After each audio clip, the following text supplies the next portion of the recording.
தினம்தோறும் விளக்கேற்ற நல்ல எண்ணெய் இதயம் நல்லெண்ணெய். தொழிற்சாலை மற்றும் நிறுவனத்தின் மின்சார தேவையை வங்கி நிதி உதவியுடன் சொந்தமாக சோலார் பிளான்ட் அமைத்து முழுமையாக நீங்களே பூர்த்தி செய்து கொள்ளலாம். மேலும் விவரங்களுக்கு Velan infra project private limited, Chennai.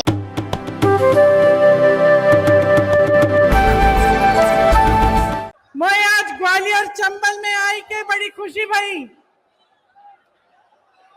मैं पहले भी पीताम्बरा मैया के दर्शन को आई हती। मोई दादी इंदिरा जी आपके क्षेत्र में आई हती। उनने मोए रानी लक्ष्मीबाई की कहानी खूब सुनाई हती। मैं बचपन में तुम्हारे क्षेत्र की वीरता और साहस की कहानियां पतो है।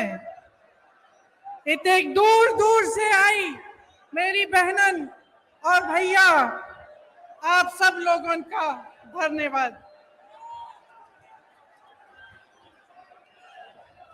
देखिए, मैं यहाँ ग्वालियर आ रही थी तो मेरे कई साथियों ने मुझे मुद्दे भेजे कि कौन कौन से मुद्दे हैं जो ग्वालियर में, मध्य प्रदेश में महत्वपूर्ण है और मुझे भाषण में क्या क्या कहना चाहिए। जब मैं उन मुद्दों को पढ़ रही थी, उन सुझावों को पढ़ रही थी, तो मुझे लगा कि ज्यादातर नकारात्मक बातें थी और मेरे मन में ये बात आई कि क्या हमारी राजनीति आज सिर्फ आरोप और प्रत्यारोप में फंस गई है? क्या इससे आगे भी कोई राजनीति हो सकती है? इससे बढ़कर भी हम कुछ ऐसी बातें कर सकते हैं जो जनता की मतलब की बातें हों। देखिए, भारतीय राजनीति की नींव स्वतंत्रता के आंदोलन से में डली थी। स्वतंत्रता का जो हमारा आंदोलन था उसे सत्याग्रह का नाम दिया गया था। तो सत्य की लड़ाई थी। तो हमारी पूरी राजनीति की जो नींव है वो उसी लड़ाई में है, तभी डली। तो हमारी एक परंपरा रही है हमारे देश की कि हम नेताओं में सभ्यता, सरलता, सादगी और सच्चाई ढूंढते हैं। हम चाहते हैं कि ऐसे नेता हो जिनमें ये स्वभाव हो और किसी के आधार पर दर्शकों के लिए हमारी राजनीति चली। लेकिन आज परिस्थितियां बदल गई हैं। आरोप प्रत्यारोप, एक दूसरे की बुराई, हम मंच पे आते हैं, आपको गिनवा देते हैं कि इनके क्या गुण हैं और अवगुण हैं, वो हमारे गिनवा देते हैं। और मुझे अक्सर लगता है कि इस बीच जो जनता के असली मुद्दे हैं वो डूब जाते हैं। आजकल शोहरत, बड़े बड़े बिजनेस वालों को देश की संपत्ति सौंपने की राजनीति, अहंकार की राजनीति चलती है। मैं भी जब यूपी गई तो मेरे साथियों ने बोला, दीदी बड़ी गाड़ी में बैठो। मैंने कहा क्यों? कहते भोकाल होना चाहिए। तो आजकल भोकाल की राजनीति है, शान शोहरत की राजनीति है और कहीं पे बीच में जो जनता की समस्याएं हैं, जो सत्य है इस देश का, वो डूब रहा है। यहां खड़े होकर ये कहना बहुत आसान है, दूसरों की आलोचना करना बहुत आसान है। आखिर राजनीतिक सभ्यता को कायम रखने की सबसे बड़ी जिम्मेदारी किसकी होती है? प्रधानमंत्री की ही होती है। लेकिन 2 दिनों पहले की बात है, विपक्ष की बहुत बड़ी मीटिंग हुई तमाम विपक्षी दल के बड़े बड़े वरिष्ठ नेता आए। उसी दिन या अगले दिन प्रधानमंत्री जी का एक बयान आया और इस बयान में उन्होंने कहा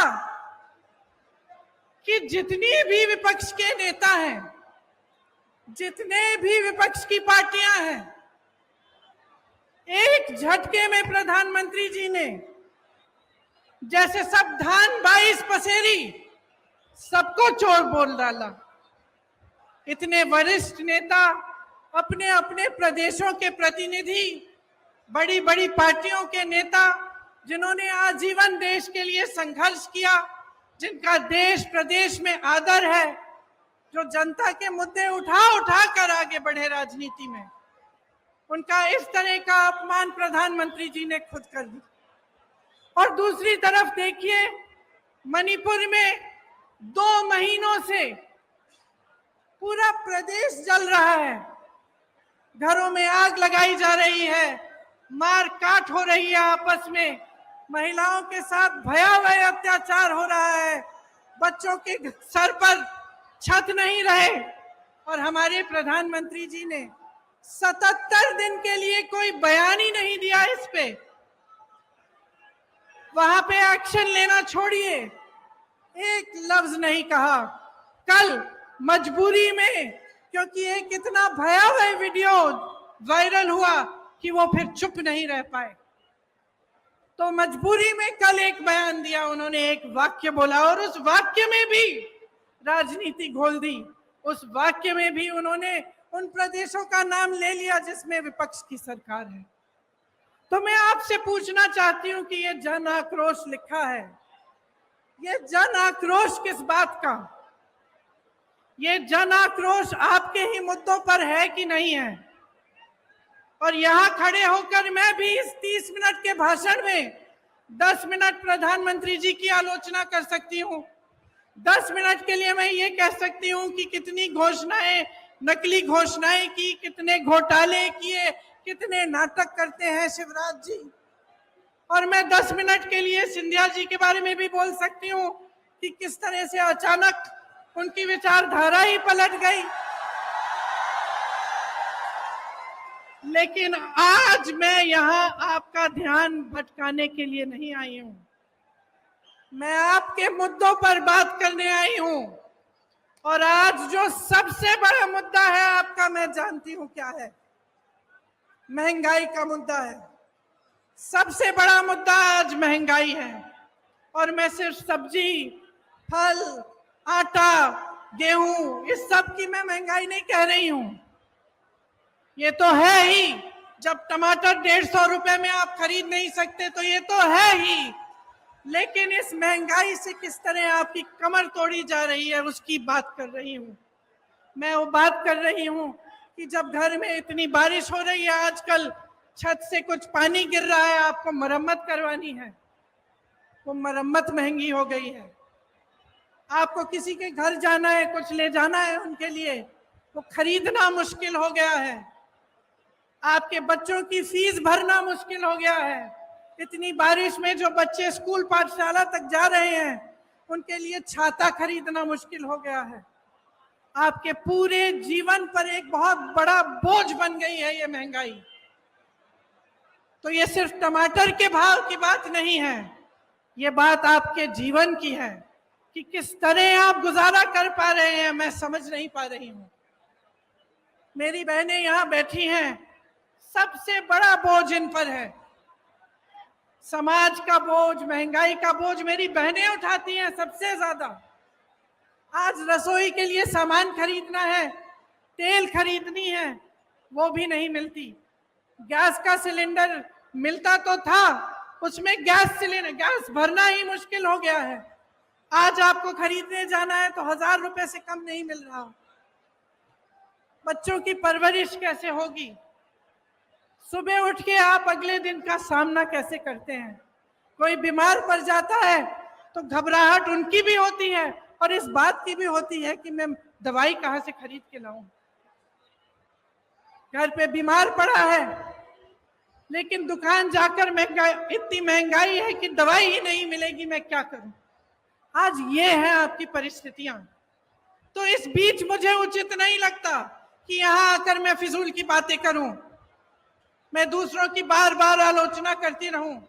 मुझे ये उचित लगता है कि हर चुनाव में, हर प्रदेश में, हर गांव में, हर मोहल्ले में जब कोई नेता जाता है तो उसे जनता के मुद्दों पर बात करना पड़ेगा।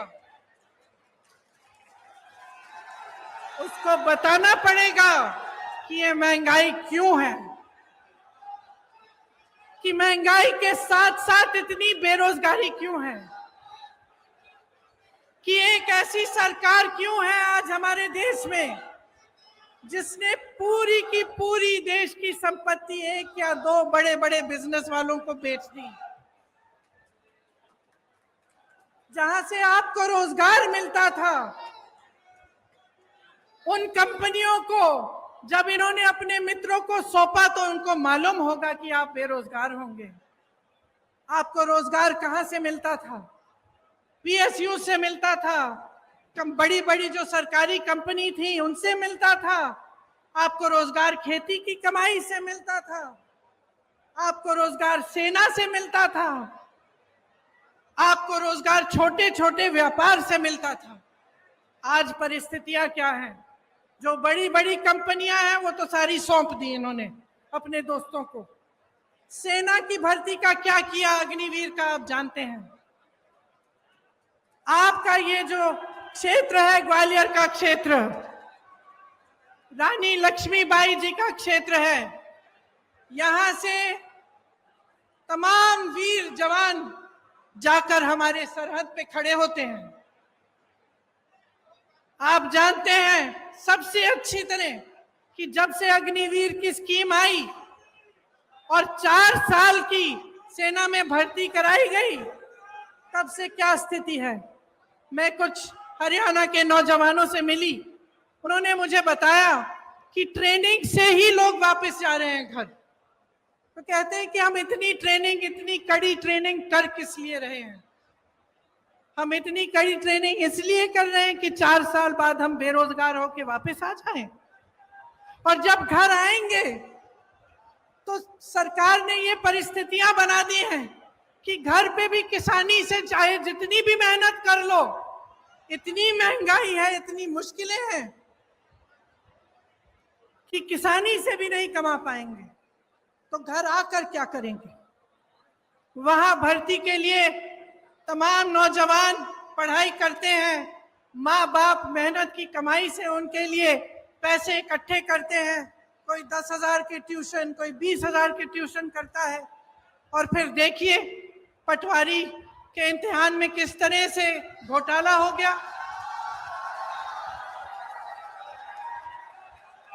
तो इन चीजों का समाधान क्या है? आज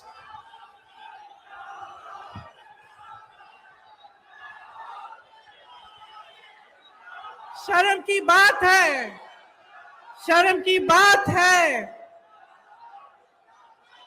कि सिर्फ मात्र सरकारी जो नौकरियां हैं मात्र 21 दी गई हैं पिछले 3 सालों में। 2018 में जब हमारी सरकार बनी थी तब इन्होंने सरकार गिराई। उससे पहले इनकी सरकार 10 सालों से चल रही थी, उससे ज्यादा। आज 18 सालों से इनकी सरकार है और ये परिस्थितियां हैं। तो चुनाव के पहले ये कहने का क्या फायदा है कि हम फलां स्कीम बनाएंगे, हम महिलाओं को कुछ देंगे, हम नौजवानों को रोजगार देंगे। क्या फायदा है? 18 साल से तो आप सरकार में रहे हैं, तब तो आपने कुछ दिया नहीं।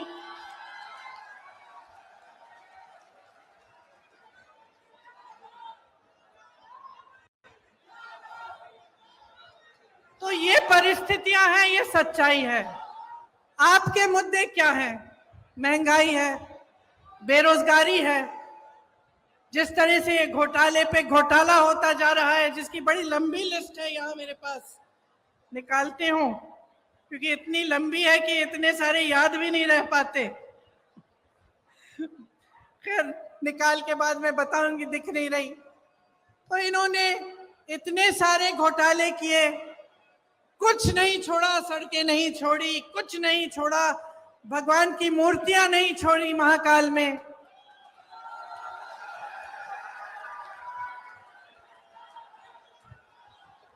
देखिए,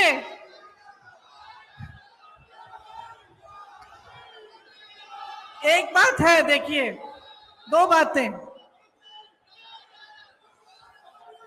इंसान की जो नींव होती है ना, उसी तरह की नियत होती है, और उसी तरह से जो सरकार होती है, उसकी जो नींव होती है, उसी तरह की नियत होती है। ये जो सरकार इन्होंने हमारी सरकार गिरा के बनाई, इसकी नींव ही गलत थी। पैसों से खरीदी सरकार है। तो इसकी नियत, इसका नतीजा क्या है कि इसकी नियत ही खराब है। शुरू से सिर्फ लूट, सिर्फ घोटाले में ध्यान रहा है। ऊपर से 18 साल से सरकार चली आ रही है। अब आप बताइए, 18 सालों के लिए जिसके पास सत्ता होती है, उसको क्या होता है? 18 सालों से सत्ता में रहने से अहंकार होता ही होता है, और इस कदर होता है कि जो आसपास के अधिकारी होते हैं, जो साथी होते हैं, वो भी सच्चाई नहीं बताते। तो 18 सालों में नेताओं की ये आदत अक्सर हो जाती है कि वो सोचने लगते हैं कि सत्ता तो हमेशा ही उनके साथ रहेगी, और जब हमेशा सत्ता साथ रहेगी तो काम करने की क्या जरूरत है भैया? कोई पूछने वाला तो है नहीं। जब समय आएगा ध्यान भटका देंगे, जब समय आएगा दूसरी बातें कर लेंगे, जिससे जनता के जज्बात जुड़े हुए हैं। फिर से जनता भूल जाएगी कि महंगाई है, जनता भूल जाएगी कि बेरोजगारी से मर रही है, जनता भूल जाएगी कि किसान खेती नहीं कर पा रहा, कुछ खरीद नहीं पा रहा, पेट्रोल डीजल के दाम इतने बढ़ गए हैं, और फिर से हमें वोट मिल जाएगा। 18 क्या 5 साल और हम सत्ता में रहेंगे, हमें कुछ करने की जरूरत नहीं है। और आज मध्य प्रदेश में यही परिस्थितियां हैं। सत्ता की वजह से अहंकार है, सत्ता की वजह से आलस है, और सुन लीजिए, सत्ता का स्वभाव है कि वो इंसान की भी असलियत उभार देती है। ये सत्ता का स्वभाव है। आप सत्ता को एक नेक इंसान के हाथ में दो, वो भलाई करेगा, आपकी सेवा करेगा। आप सत्ता को गलत इंसान के हाथों में दे दो तो इसी तरह की लूट मचेगी जो आपके प्रदेश में आज मच रही है।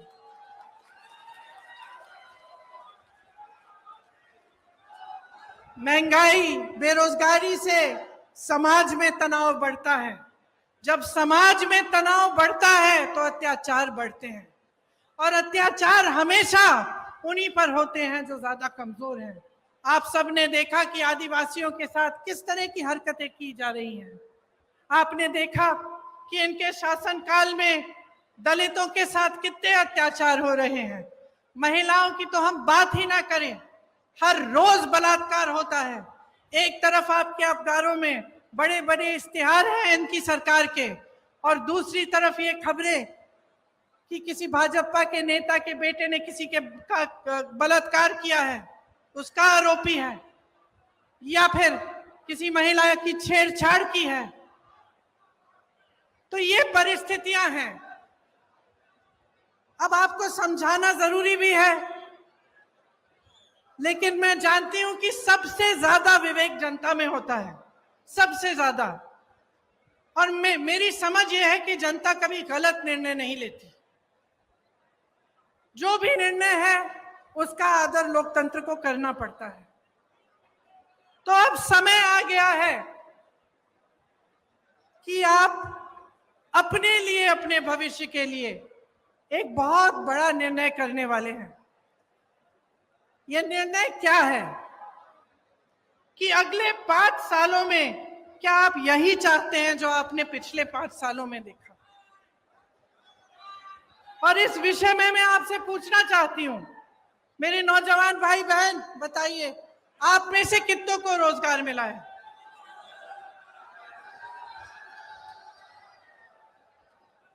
मेरे किसान भाई बहन यहाँ हैं, आपकी जिंदगी बेहतर हुई है कि नहीं?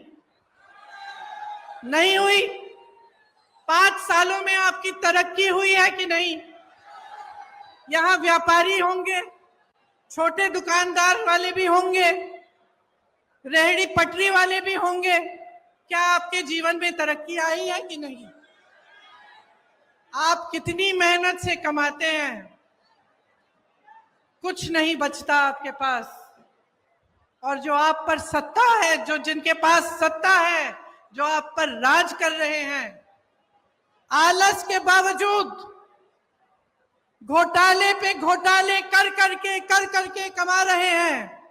बड़े बड़े आलीशान महल हैं उनके, बड़े बड़े बिजनेस वालों के साथ घूमते फिरते हैं,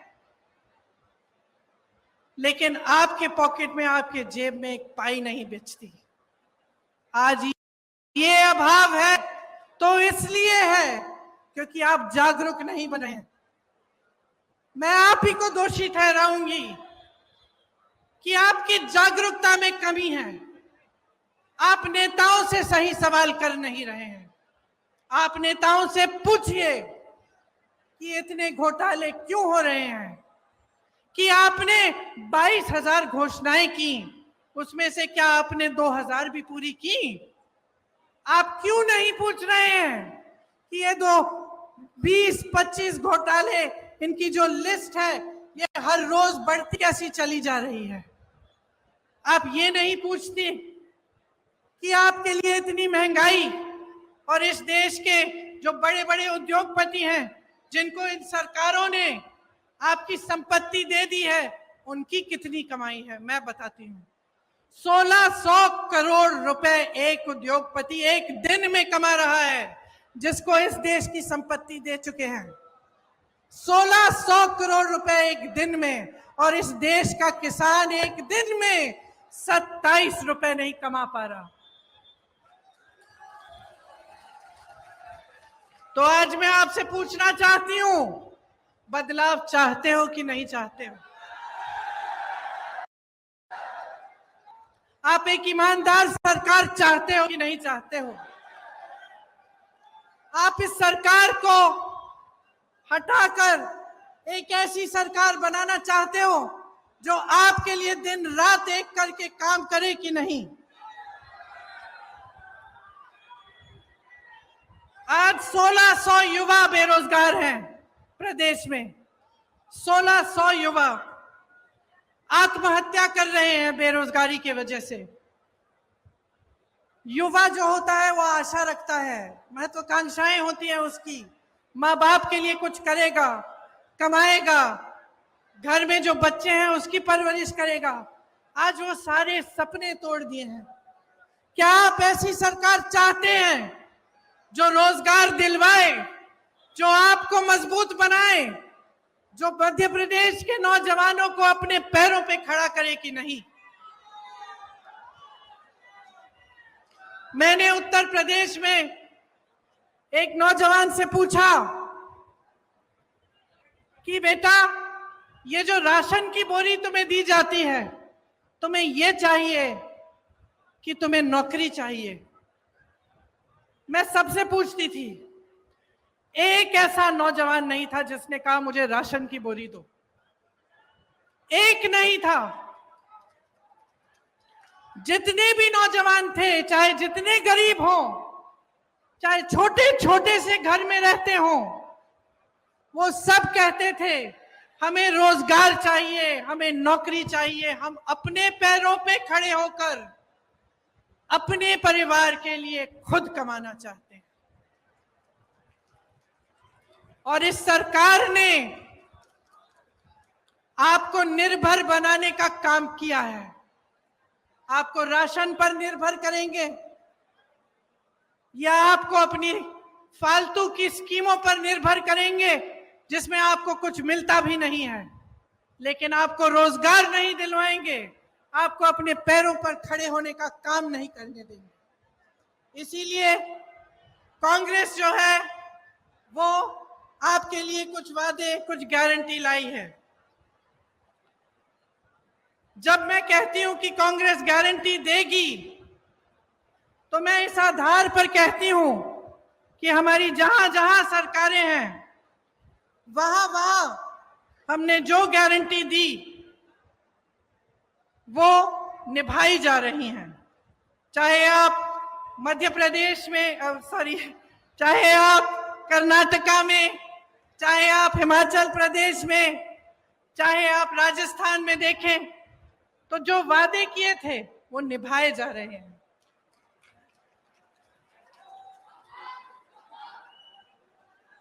राजस्थान में, छत्तीसगढ़ में, हिमाचल प्रदेश में पुरानी पेंशन की स्कीम लागू है।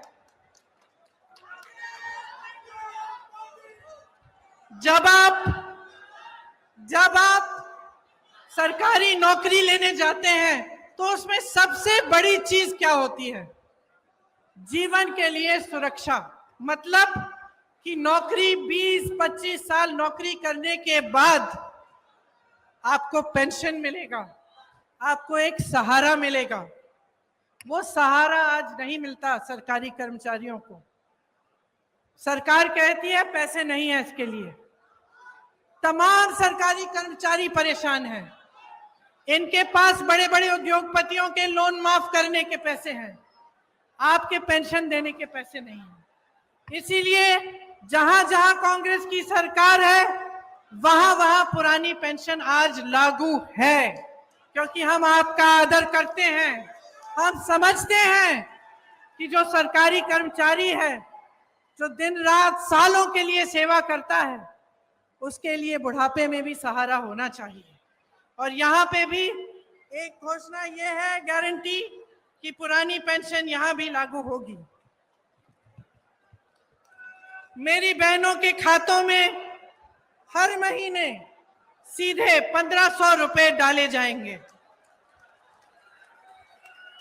जो गैस का सिलेंडर आज आपको 1000 रुपए से कम में नहीं मिल रहा है, आपको 500 रुपए में दिलवाया जाएगा। 100 यूनिट बिजली आपको माफ होगी, मुफ्त में मिलेगी। और 200 यूनिट पर बिजली बिल आधी की जाएगी। जो किसानों के कर्ज माफ करने का काम हमने 2018 में शुरू किया था, वो नई सरकार अगर कांग्रेस की बनेगी तो उसे पूरा करेगी।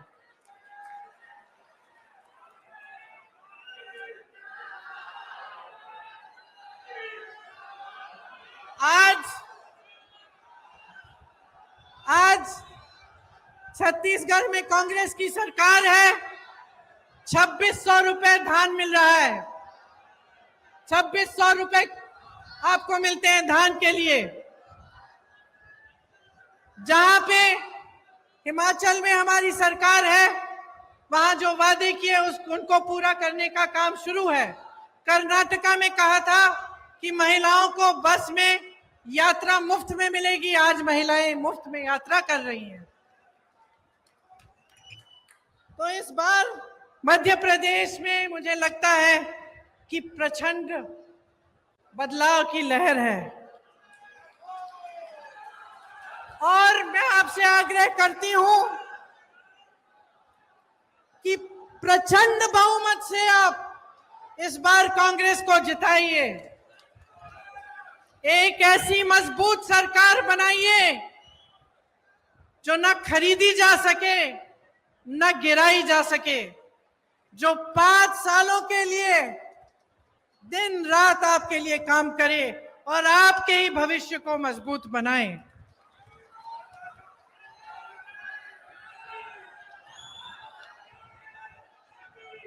एक ऐसी राजनीति लाइए अपने प्रदेश में जो आपके भविष्य को मजबूत बनाने के लिए आपकी समस्याओं को सुलझाने का काम करे।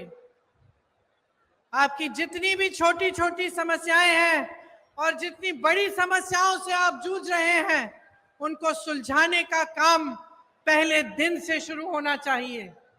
और कमलनाथ जी से मैं अपनी तरफ से एक छोटी सी मांग अपनी तरफ से भी करना चाहती हूं। अभी रास्ते में मैं यहाँ आ रही थी तो कुछ मुझे दिव्यांग लोग मिले। उन्होंने कहा कि उनका पेंशन सिर्फ मात्र 600 रुपए है।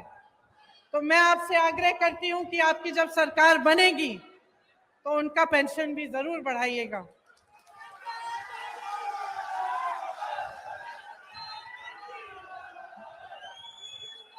देखिए, ये ग्वालियर चंबल की धरती है। जैसे मैंने कहा, झांसी की रानी की धरती है। बड़े बड़े यहां से महापुरुष हुए, अपने क्षेत्र के लिए, अपने देश के लिए, अपनी जनता के लिए जी जान एक की। ग्वालियर चंबल बारे अब की जी मामा जी की भ्रष्ट सरकार बदलबे बारे है। बोलो, बदलबे बारे है ना? ठीक बोल रही हूं? और बोलूं आपकी भाषा में? एक बार हमारे संगे जोर से बोलो, भाजपा जाए बे बारी है, कांग्रेस आए बे बारी है। भाजपा जाए बे भारी है, कांग्रेस आए बे भारी है। और आप सबको धन्यवाद देना चाहती हूं कि इतने समय से आपने मेरा इंतजार किया, मेरी बातों को आपने ध्यान से सुना। मैं आशा रखती हूं कि आप इन बातों को भूलेंगे नहीं। और चाहे जिस भी पार्टी का नेता आपके सामने आए, मंच पे खड़ा हो, आप उससे ये जरूर पूछिए कि आपके मुद्दों पे बात करें और आपके लिए वो क्या करेंगे। तो आप सबको बहुत बहुत धन्यवाद। जय हिंद।